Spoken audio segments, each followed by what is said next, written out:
entendendo? Dia do próximo. Sei. Pode fazer a leitura, que acho que ela não entrou ainda.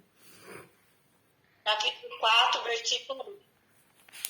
Abraão foi justificado pela fé. Tá certo, né, Romanos? Sim. Capítulo 4. Isso. Romanos, capítulo 4, verso 1.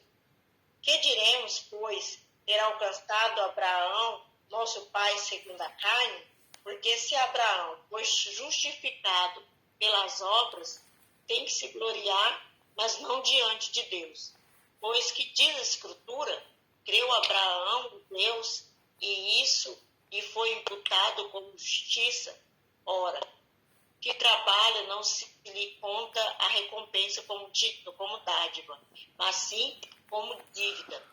Porém, ao que não trabalha, mas crê naquele que justifica o ímpio, a sua fé lhe é contada como justiça. Assim também Davi declara bem-aventurado o homem a quem Deus atribuiu a justiça sem as obras, dizendo: bem-aventurado aqueles cujas iniquidades são perdoadas e cujos pecados são cobertos. Bem-aventurado o homem a quem o Senhor não imputará o pecado. Vem, pois, esta bem-aventurança a circuncisão somente, ou também sobre a incircuncisão, porque dizemos: a Abraão foi imputada a fé como justiça. Como, pois, lhe foi imputada? Estando na circuncisão ou na incircuncisão? Não na circuncisão, mas sim na incircuncisão. E recebeu o sinal da circuncisão, selo da justiça, da fé que teve quando ainda não era circuncidado, para que fosse pai de todos os que creem, estando eles na incircuncisão, a fim de que a justiça lhe seja imputada, bem como fosse pai dos circuncisos, dos que não somente são da circuncisão, mas também ainda nas pitadas daquela fé que teve nosso pai Abraão, antes de ser circuncidado. Porque não foi pela fé, pela lei que veio a Abraão ou a sua descendência a promessa de que havia de ser herdeiro do mundo, mas pela justiça da fé. Pois, se os que são da lei são herdeiros, logo a fé é vã e a promessa é anulada. Porque a lei opera a ira, mas onde não há lei, também não há transgressão. Porquanto procede da fé o ser herdeiro, para que seja segundo a graça, a fim de que a promessa seja firme a toda a descendência. Não somente a que é da lei, mas também a que é da fé que teve Abraão, o qual é pai de todos nós. Como está escrito: por pai de muitas nações te constituí, perante aquele no qual creu, a saber, Deus, que vivifica os mortos e chama as coisas que não são, como se já fosse, o qual em esperança creu contra a esperança, para que se tornassem pai de muitas nações, conforme o que lhe fora dito. Assim será a tua descendência. E sem se enfraquecer na fé, considerou seu próprio corpo já amortecido, pois tinha quase 100 anos, e o amortecimento do ventre de Sara. Contudo, à vista da promessa de Deus, não vai por incredulidade, antes foi fortalecido na fé, dando glória a Deus.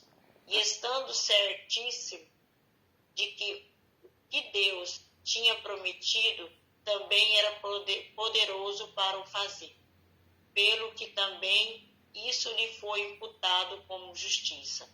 Ora, não é só por causa dele que está escrito que lhe foi imputado, mas também por causa de nós, a quem há de ser imputado. A nós, os que cremos aqueles que dos mortos ressuscitou, a Jesus nosso Senhor, o qual foi entregue por causa das nossas transgressões e ressuscitado para a nossa justificação. Amém? Amém. Esse texto de hoje é um pouco mais tranquilo pra gente. É basicamente um tema único. O que Paulo, nessa linha de raciocínio, qual o argumento? Porque perceba que ele vai usando argumentos para explicar o que ele defende, né? Que é o evangelho e a salvação por meio de Cristo. Então, hoje, qual é o argumento que ele usa? Ele usa o argumento de que Abraão foi justificado pela fé, não pela circuncisão. Por que ele está falando isso? Porque ontem, na leitura de ontem, ele começou a falar sobre a justificação. Lembra que a gente falou? Como é ser justificado? Ser justificado é importante, por quê? Porque todos pecaram e estão afastados da glória de Deus. Então, para eu chegar de novo na glória de Deus, eu preciso de ter uma desculpa, uma justificativa. E aí, Paulo vem apontar que a justificativa é a fé em Jesus. Quando eu creio em Jesus, quando eu creio que o sacrifício dele substitui a minha vida, eu sou justificada, né? Na lei de Deus. Eu cumpro a lei de Deus. Isso é cumprir a lei de Deus para Paulo, né? Quando a gente pensa na visão maior de Paulo, que Deus, existe uma lei que precisa ser satisfeita. Essa lei é do pecado e o derramamento de sangue. Todos pecaram. Então eu pequei e a minha vida precisa pagar o meu pecado. Mas eu tenho uma opção, que é crer em Jesus. Quando creio em Jesus e creio que o sacrifício dele é suficientemente capaz de substituir o meu pecado, eu uso isso como a minha justificativa. E aí eu consigo cumprir essa lei de Deus. Ela pecou, preciso que haja derramamento de sangue. Aí ele fala, não, mas ela creu que o derramamento de sangue de Jesus é suficiente. Então, a minha lei foi satisfeita. Já houve o derramamento de sangue. Ela está justificada do seu pecado. Então, essa é a ideia maior. E aí, Paulo hoje usa esse argumento da circuncisão. E é muito interessante a gente pensar. Por que Paulo usa esse argumento, né, usando Abraão? Porque o judeu tem como referência Abraão, assim, em praticamente todos os aspectos da fé, né? A chamada de Abraão, a fé de Abraão, o que acontece com Abraão sempre foi uma referência para o judeu. E aí Paulo pega então e fala, então vocês querem usar Abraão, né? Abraão, o pai Abraão, né? Que circuncidou ele, seu filho, foi eles que receberam esse pacto da circuncisão. E lembra que às vezes quando Paulo fala circuncisão, Paulo está falando da aliança, do pacto. Mas aqui, o que Paulo faz? Ele vem preparando essa palavra, né, circuncisão, para ela não significar só o ato. Mas aí agora ele entra com essa palavra e explica, já que vocês não abrem mão dessa palavra, da circuncisão, já que vocês não abrem mão desse ato físico, então vamos falar sobre ele. Eu estou explicando para vocês que ele não é a coisa mais importante. A circuncisão mais importante é a que é feita no coração. Mas já que vocês não abrem mão da importância da circuncisão em si, vamos falar sobre ela então. Então é isso que Paulo faz. E aí ele começa. Olha que interessante, depois que a gente pensa tudo isso.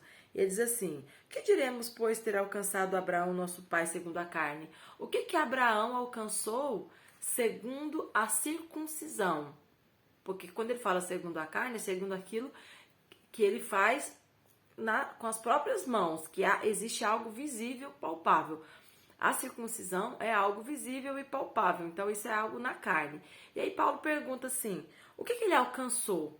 O que ele ganhou com as coisas que ele fez? A pergunta é essa. O que Abraão herdou baseado no que ele fez? Se eu fizesse essa pergunta para vocês, o que Abraão herdou baseado na circuncisão, em quando ele se circuncidou, qual que foi a herança? O que ele ganhou com isso? Qual que é a fama de Abraão? Qual que é o maior legado de Abraão? Como Abraão é conhecido? Pai de todos nós, né? Sim, mas tem uma palavra específica. Ele é o pai de quê? Da nação? Não. De todos que... Hã? Todos que creem. Isso. Todos que creem. Isso, de todos que creem. Ou seja, Abraão ele é considerado o pai da fé. Certo? Por quê? Porque ele creu. E aí é como se Paulo pensasse e dissesse assim, ó. O que que Abraão ganhou com as suas obras que ele fez na carne, ou seja, com a circuncisão? O que que Paulo ganhou com a circuncisão? Aí alguém poderia dizer assim, ele ganhou a fé, ele ganhou, né, a herança, o pacto. É mais ou menos isso que Paulo quer levar as pessoas a responderem. E aí Paulo, resumidamente, eu me antecipando, eu vou dizer assim, é como se Paulo dissesse assim, ele não ganhou nada. A circuncisão não significou nada na herança que ele recebeu de Deus. É isso que Paulo está dizendo. E isso é um choque para o judeu. Tipo assim, como assim? Como que não ganhou nada? Ele foi herdeiro de todas as bênçãos, de todas as promessas. E aí Paulo vai mostrar o quê? É verdade, ele foi herdeiro de todas as bênçãos e de todas as promessas. Mas quando ele recebeu essas coisas? Foi quando ele se circuncidou? Não, foi quando ele creu. E aí Paulo vai usar toda essa leitura de hoje para mostrar o quê? Que todas essas bênçãos que Deus colocou sobre a vida de Abraão foi antes dele circuncidar. Ele não era circuncidado ainda. Ele não tinha ainda a marca no corpo. Mas o que ele tinha então que fez com que ele recebesse todas as bênçãos? Ele tinha isso. A Edselda falou com o microfone desligado, mas eu entendi. Ele tinha a fé. Ele tinha a fé. E aí Paulo quer dizer, tipo assim, percebe? Que o que faz com que o homem receba as bem-aventuranças de Deus não é o fato dele ser circuncidado ou se circuncidar, mas é o fato dele crer. E aí Paulo usa Abraão, que é o exemplo maior do povo judeu. Paulo usa Abraão e diz, olha, vocês querem um exemplo? Abraão. Abraão, ele foi justificado, ele foi abençoado, não foi porque ele se circuncidou, foi porque ele creu. A circuncisão veio depois, foi uma consequência da aliança e do pacto, mas não foi o motivo pelo qual Deus o declarou justo. Vocês entenderam? Basicamente, isso é o argumento de Paulo na leitura de hoje. Apenas. Agora vamos entrar aqui em alguns versículos só para a gente perceber, né? Tipo assim, que realmente Paulo disse isso, para não ficar aqui só nas minhas palavras, né? E aí o primeiro versículo então ele fala, né? Que diremos ter alcançado Abraão, nosso pai segundo a carne. O que ele alcançou segundo a carne? Porque se Abraão foi justificado pelas obras, ele tem que se gloriar, mas não diante de Deus. Aí Paulo está dizendo, se Abraão foi justificado pelo que ele fez, o que é o fazer? O circuncidar é um fazer. Se ele foi justificado por causa disso, ele tem que se gloriar, não diante de Deus, mas diante dele mesmo. Assim, eu me circuncidei, então eu mereço. É mais ou menos isso que Paulo está querendo dizer, que quando a gente faz, a glória vem para nós. Versículo 3. Ele diz assim, o que diz as escrituras? Aí ele faz uma interrogação. Aí ele já responde, creu Abraão a Deus e isso lhe foi imputado como justiça. Então, Paulo usa a própria escritura. Creu Abraão em Deus e isso lhe foi imputado como justiça. Ou seja, a justificação de Abraão foi quando ele creu, não quando ele se circuncidou. Ora, ao que trabalha não se lhe conta a recompensa como dádiva, mas sim como dívida. O que ele está dizendo? Trazendo para os nossos dias. Aquele que trabalha, quando o patrão paga, ele não está fazendo um favor, ele não está dando um presente, é uma obrigação pagar o salário. E aí, ele está usando esse exemplo. Se Abraão fosse justificado pelo que ele fez, Deus não estaria o abençoando, Deus estaria cumprindo com a obrigação. É mais ou menos nesse sentido que Paulo quer dizer. Ou seja, a justificação não poderia vir por algo que ele havia feito, mas por algo que Deus havia feito, que foi o quê? O ato de justificar pela fé. Por isso, as bênçãos são dádivas, são presentes. Por quê? Não depende do que Abraão fez ou deixou de fazer, depende do que Deus decidiu dar. Ok? Tranquilo? Se houver dúvida, vocês já param aí. 5. Porém, ao que não trabalha, mas crê naquele que justifica, o ímpio, a sua fé lhe é contada como justiça. Mesma linha de raciocínio, né? Ele não fez nada, mas ele creu. E a justificação, ela veio pela fé. 6. Assim também Davi declara. Ele usa outra referência, né? Davi, por quê? Porque são personagens que têm um valor muito importante para o judeu. Então, Paulo pega essas citações para dar mais embasamento para o seu discurso. Davi declara, bem-aventurado o homem a quem Deus o quê? Manda circuncidar? Não. Paulo pega os versículos que ele quer usar para fortalecer o seu argumento. Bem-aventurado o homem a quem Deus atribui justiça, ou seja, a justificação é Deus quem dá. É Deus que declara justificado ou não. E o único critério é a fé, não é o fazer ou deixar de fazer.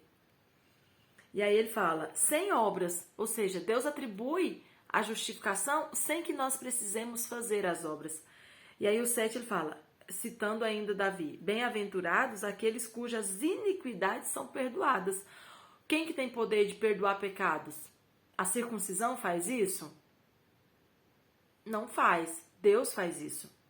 E cujos pecados são cobertos. Bem-aventurado o homem a quem o Senhor não imputa pecado. Quem tem direito de não imputar pecado? A circuncisão faz isso? Não. E aí aqui você percebe que para o judeu ele já poderia entender que o fato de se circuncidar já tornava eles um povo abençoado, santo, puro. E Paulo está dizendo, olha, não é bem por aí. Não é o fato de você se circuncidar que torna você livre de pecado. Percebe que ele começa de uma maneira sutil e vai para um argumento bem mais contundente. 9. Vem, pois, esta bem-aventurança sobre a circuncisão somente? Ou seja, só quem é circuncidado recebe o perdão de pecado, recebe, né, a justificação de Deus, a absorção de pecado, só sobre quem é circuncidado? Ou também sobre a incircuncisão? Porque dizemos, Abraão foi imputada a fé como justiça, que é o que eu disse lá no começo. O que é imputado? É dado, né? Ou seja, a justiça foi dada a ele pela fé. Imputado é dar, não é imputar? Confere aí se alguém souber a tradução, o significado certinho. Aí, no 10, ele faz uma pergunta interessante. Olha o 10. Como, pois, lhe foi imputada? Como Deus, né, imputou, deu a ele essa justificação? Estando ele na circuncisão ou na incircuncisão? Quando Deus declarou que ele era justificado? Aí Paulo já responde, não na circuncisão, mas sim na incircuncisão, que é o que nós falamos lá no começo. E recebeu o sinal da circuncisão, o selo da justiça da fé, que teve quando ainda não era circuncidado. O que ele está falando? Que o sinal da circuncisão aqui, nós podemos trazer para uma aplicação, que é a fé. Ou seja, ele teve a fé antes de se circuncidar. O que mais? Para que fosse pai de todos os que creem, não pai de todos os que se circuncidam. A circuncisão, ela veio depois, como uma característica a mais do povo de Deus, mas não deveria ser o critério único do povo de Deus. Ok, pessoal? Tranquilo? Balanga assim a cabeça para mim saber. Tranquilo, né? 12. Bem como fosse pai dos circuncisos, dos que não somente são da circuncisão, mas também andam nas pisadas daquela fé que teve o nosso pai antes de ser circuncidado. Então aqui ele começa a arrematar, né? Olha, Deus ele abençoou todos aqueles que andam nas pegadas de Abraão. Nós devemos sim seguir o exemplo de Abraão. Nós devemos sim seguir o exemplo de Abraão, não no sentido de achar que a circuncisão nos torna herdeiros da herança, mas a fé. Porque a fé veio primeiro do que a circuncisão. O que mais aqui? Aí ele continua falando sobre o exemplo, ser herdeiro. Deixa eu ver o que mais que eu marquei aqui. Olha o 20. Contudo, à vista da promessa de Deus, ou seja, quando Abraão começou a visualizar a promessa de Deus, não vacilou por incredulidade. Antes foi fortalecido na fé, dando glória a Deus. Porque está falando aqui do contexto quando Deus deu a promessa do filho. Ele olhou para a sua idade, olhou para a idade de Sara e percebeu que era algo improvável.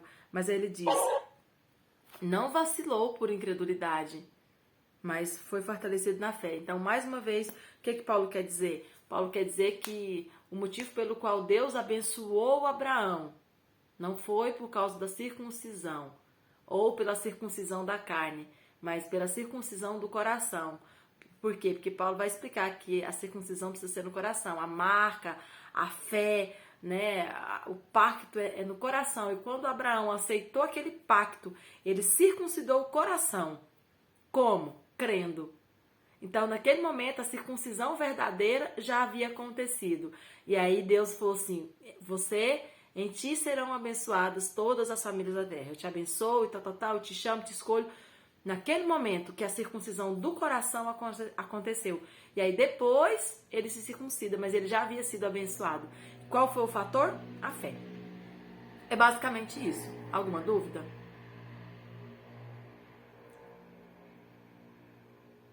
Algum versículo aí que vocês queiram que comente?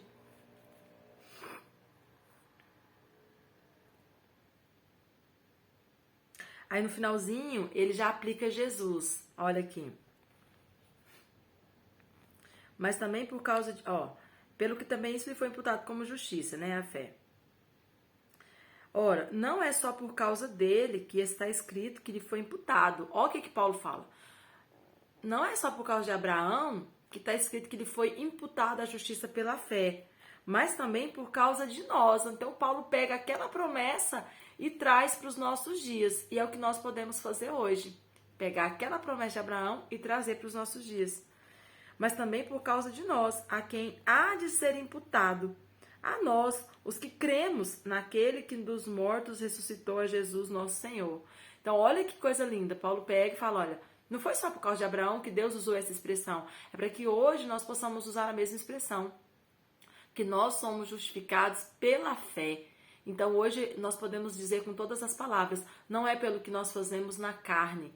O que fazemos na carne, ela vem simplesmente mostrar o que já foi feito no coração.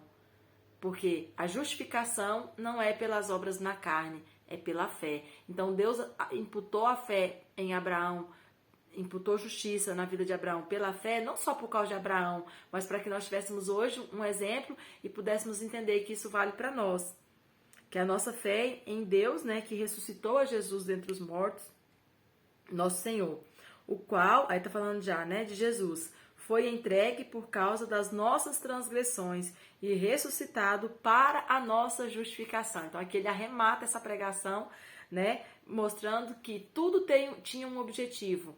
Qual era o objetivo? Que hoje a nossa fé em Jesus seja o canal pelo qual a justiça de Deus seja imputada em nós.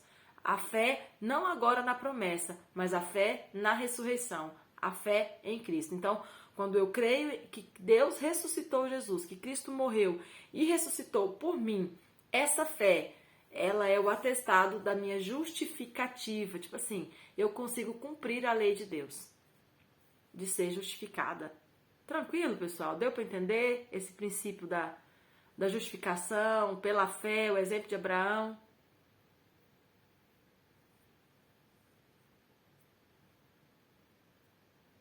Amém. Alguém tem algum comentário? Irmão João entrou? Irmão João tem dois irmãos João aqui. Tá todos mudos.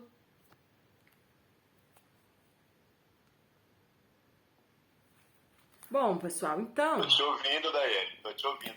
Quer fazer Queria só, assim, dar uma pistinha, assim, um negócio interessante da gente pensar. Essa fala de Paulo, assim, unir ela com dois momentos da Bíblia, deve ter muitos outros, né, mas que a gente pode identificar.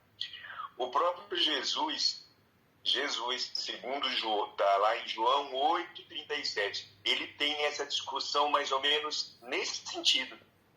João narra, quer ver? Eu vou até olhar o texto que eu separei. Primeiro, ele fala da justificação. Assim, o pensamento de Paulo sobre a justificação. Você vai ver E Jesus fala assim, ó, lá no 28.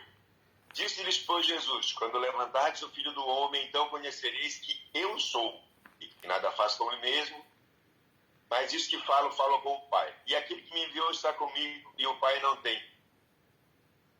Aí ele vai falar mais embaixo, e conheci, Aí eles responderam-lhe, somos filhos de Abraão, e nunca servimos a ninguém. Como dizes tu que sereis livres? Em verdade eu digo, todo aquele que comete pecado é servo do pecado. E como que ele vai se justificar? Aí Jesus vai dizer lá no 37. Ele vai dizer assim, lá embaixo, bem sei que sois filhos de Abraão, contudo procurais matar, porque a minha palavra não ainda em vós. Eu falo que vem do Pai. Então essa discussão, ela está bem aí marcada, tá vendo? Jesus falando sobre essa questão da descendência de Abraão, né? E Jesus vai dizer aí, quando ele diz assim, num determinado momento, ele vai dizer que, na verdade, a justificação é por ele, e não pela descendência física de Abraão. E é muito interessante pensar também, assim, Daiane, aquele exercício que a gente tem feito durante essa semana é exatamente o exercício que Paulo fez agora. O que Paulo fez? Ele foi lá no Antigo Testamento, aí ele pega lá, até marquei aqui para a gente não se perder, porque o nosso tempo vai bem curto, né? Aí ele pega lá em Gênesis, do 12 até o 15, está narrado toda essa evolução do pacto com Abraão. Então ela começa exatamente quando Deus diz assim, Abraão, sai da tua parentela. Abraão estava em Ur dos Caldeus, a cidade onde ele nasceu, provavelmente não, onde dita sobre isso. Mas ele estava lá naquela cidade, e Abraão saiu. E demorou, gente, muito, muito tempo. Ele foi embora, ele foi para o Egito, ele foi para lá, ele foi para cá, ele casou. Primeiro ele casou, depois ele foi embora e tal. E aí vem no segundo momento a promessa, eu te farei te farei uma grande descendência, te darei uma grande descendência, te darei toda essa terra, promessa física, mas te darei também uma promessa espiritual, te darei uma grande descendência. E Abraão talvez nem consegue entender isso. Tudo isso está narrado aí desses capítulos do 12, para nós hoje é muito fácil, lembrando que na época do Paulo não era divididinho assim de capítulo e tal, era só o rolo que ele lia, mas ele faz tudo aquilo que nós fizemos. Ele lê o texto e do contexto do texto ele tira uma compreensão. Ele fala assim, quando Deus fez o pacto, aquilo também a gente já falou, o Abraão era incircunciso. Deus só vai fazer o pacto da circuncisão quando já estiver perto do nascimento de Isaac. Isso já tinha passado mais ou menos 2 décadas. Aí ele fala assim, tá vendo? Então, Deus não fez nenhum pacto. O pacto, aquilo que a gente já falou, né? Que a Daiane falou muitíssimo bem, que é a questão da fé. Só isso, não tinha nada a ver com questão física. Só para a gente ver assim que isso está na Bíblia e que isso é uma interpretação. Eu ontem fiquei muito preocupado, assim, depois que eu falei, porque eu usei uma expressão assim, a gente tinha que tentar entender a cabeça de Paulo, do que está narrado. Depois eu fiquei falando assim, o povo vai achar que é meio ousadia. Não, mas muita ousadia nossa. Mas eu tento entender também a cabeça dele. Para a gente ver como se produzem os textos e as ideias. Sim. Né? Porque se a gente não fizer isso, daí a gente vai negar o próprio Paulo, porque é ele que nos aconselha a ler as Escrituras e conferir se realmente tudo é aquilo do jeito que está posto. Né? Ele mesmo diz isso numa das cartas. Então, o que ele fez aqui agora é o que nós estamos fazendo. Ao longo desses dias ele foi lá, leu, retirou dos textos e compreendeu, e disso ele construiu, na verdade, não só do Antigo Testamento, né? Mas se a gente olhar, aí a gente não sabe, é impossível dizer se essa carta de João, eu não conseguiria dizer agora, esse Evangelho de João já estava escrito quando ele lê. Mas se não estava escrito, ele tem o testemunho verbal, né? Porque ele conversava com os apóstolos, algumas vezes ele foi a Jerusalém para se encontrar com os apóstolos. Então parece que eles tinham como verdade essa questão da justificação por Jesus. Paulo fala isso o tempo inteiro. Mas se a gente for olhar nos textos também, como nesse texto de João aí, dá para a gente perceber que muita gente, inclusive, para a gente que gosta de ler, às vezes critica Paulo. Diz que Paulo meio que dourou a pílula e que Paulo mudou a substância do evangelho. Por quê? Porque Paulo é quem dita as disciplinas. Jesus é Mas se você lê com calma cada uma das doutrinas que Paulo vai apregoar como verdades, cada uma delas você vai encontrar num dos textos do Evangelho a base de onde Paulo retira aquilo. Quer dizer, ele não inventa nada.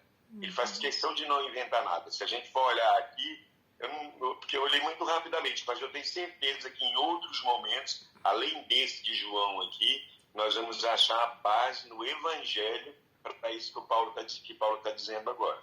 Sim. E provavelmente esse argumento, né, da justificação pela fé em Abraão, não é algo que ele na hora, né, resolveu e começou a falar não, é algo que provavelmente ele já estava ali amadurecendo no seu coração e aquilo já tinha falado com ele. E aí, ele é muito inteligente, então ele usa os argumentos no momento que eles são certeiros. Paulo, ele constrói, né, esse caminhar e ele vai usando os argumentos ali no momento que eles são mais objetivos. Então, provavelmente aquilo já estava, como a gente fala, né, no óleo, dentro do coração de Paulo, para ser usado no momento certo, porque é um argumento assim, que meio que não tem para onde você correr, né, quando ele argumenta da forma como ele argumenta, né, todas essas colocações que ele faz, né, acerca do processo da justificação e toda a construção que ele faz, é algo muito bem pensado, né, algo que ele se dedicava muito estudando, escrevendo, se preparando para, na hora de se expressar, de escrever, ter um pensamento mais organizado, né? E é isso aí. E Daiane, e naquele mesmo texto, nesse sentido que você está dizendo aí, esse texto lá de João 8, ele tem uma expressão que a gente ficou muito famosa nos últimos 3 anos, né? Que é exatamente nesse sentido do que você está dizendo, que Paulo vinha, como dizer assim, como diriam nossos avós, matutando aquela ideia, ou maturando, que é aquele processo da carne, que ela lentamente vai chegando no ponto, né? Que isso que é maturar. Ele diz assim, ó, nesse mesmo texto ele fala assim, ó, é famoso o texto, e conhecereis a verdade, e a verdade vos libertará. Por quê? Porque a gente faz esse processo todo dia. Quando a gente tem uma indagação, a gente começa a pensar, mas isso? Mas se isso for, aquilo não é. E se aquilo não é, aquele outro não será. Aí a gente vai maturando mesmo, naquele processo de ir construindo a nossa crença e a nossa fé e a nossa verdade. Até que chega um determinado momento, e eu dou o exemplo disso, eu já falei em outras oportunidades. Para mim, a verdade do Espírito Santo como anunciador e com o propósito de convencer o homem de Cristo como o Salvador. A partir do momento que eu me assenhorei dessa verdade, que eu conheci essa verdade, porque o conhecer no sentido aqui é o sentido de você dar de frente, bater a mão na terra, puxa vida, como que eu não percebi isso antes? Estava bem aqui e eu não percebia, estava na minha frente e eu não via, caramba! Não é assim que acontece com a gente? Então, assim, exatamente é isso que esse texto, conhecereis a verdade, que Jesus diz assim, se fores meus discípulos, se fizer, quer dizer, o que é ser meu discípulo? Se me seguires, se fizeres a minha vontade, conhecereis a verdade. E a verdade vos libertará. Aí, só para a gente pensar, né, nesse contexto, Jesus está falando com os judeus e está falando exatamente da descendência, do fato deles serem descendentes ou não, Aí Jesus está dizendo, se vocês forem meus discípulos, né, andarem nas minhas pegadas, seguirem os meus exemplos, fazerem a vontade de Deus, que ele fala aqui, eu não falo nada de mim, o que eu falo é do Pai, então não sou eu. Na verdade, eu sou o reflexo do meu Pai. Então, se fores meus discípulos, conhecereis a verdade, e a verdade vos libertará. Como ele estava falando para judeus, de que ele estava falando? Ele libertará de quê? Libertará desse encargo, desse peso da lei, dessa coisa de que a lei também, agora Paulo dá uma outra acepção para nos incluir, outra concepção para nos incluir do peso da lei, e também da impossibilidade dela alcançar, já em Paulo, dela se limitar aos judeus, mas ela se expandir para todos e chegar até nós. Né? Porque daí eu estava pensando, uma coisa que a gente tem que contemplar, assim, do papel do judeu, é que até ali naquele momento não existia nenhuma nação, nenhum povo que fosse monoteísta. O povo judeu era o único povo da face da terra que acreditava num único Deus. No Deus. Então, olha a importância do papel desse povo. Porque essa ideia... Por quê? Porque o islamismo, que é a outra grande religião monoteísta, né, ela só vai aparecer... Perdão, o islamismo. Ela só vai aparecer com Maomé 600 anos depois disso. Né? Então, assim, olha a importância desse povo, a importância que eles exerceram para que a semente da ideia de um Deus único chegasse até nós. Porque uma hora nós vamos falar disso. Mas, assim, a ideia e o conceito de Deus entre os povos, ele variou muito, assim, ao longo da história da humanidade, né? Tem um livro, ele chama A Cidade Antiga. Ele é de um francês lá, Fustel, não sei das quantas lá, não sei nem a pronúncia direito. Meu francês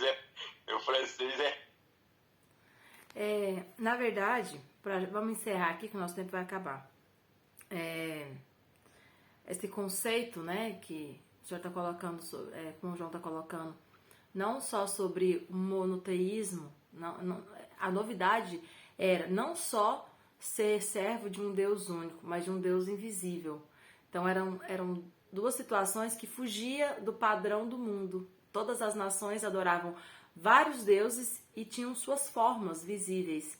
E aí chega, né, esse povo, né, que é a descendência de Abraão, e afirma que na verdade só existe um Deus, que é o Deus criador, e esse Deus é invisível. Então, era realmente algo muito novo e Deus precisava realmente, né, igual o meu João está falando, dessa projeção para apontar para o que nós temos hoje, né, que é o conhecimento desse Deus único, como nós já conhecemos, ok? Vamos encerrar, amanhã a gente continua.